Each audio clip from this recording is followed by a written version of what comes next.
I know you think you told me, but would you mind telling me again? Who sent you here? I did tell you.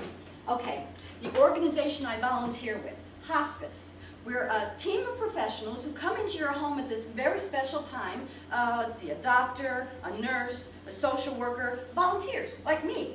And we're trained, meticulously trained, and then we're assigned cases. You'll be my third case.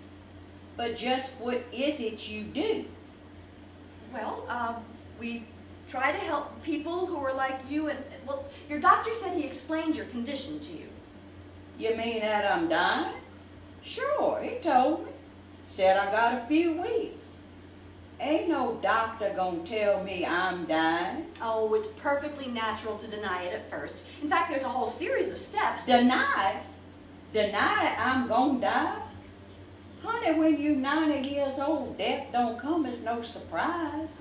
Besides, I buried my parents, my husband, all 5 of my boys, all of them. There's one thing I know, Bert, it's death. But what on earth's my dying got to do with you?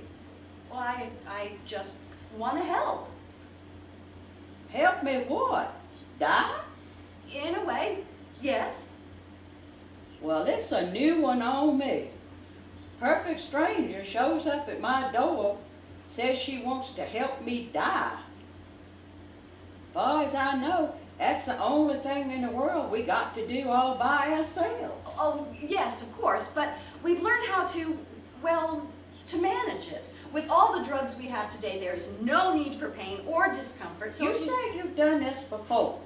I've volunteered on 2 other cases, yes. You helped 2 other perfect strangers die. Yes. You do this for a living? Help people die? I told you, I am a volunteer. You volunteer to help people die.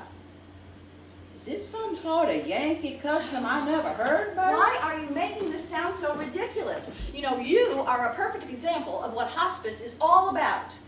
Your grandson, he picks you up from the hospital and he dumps you here like a piece of rubbish.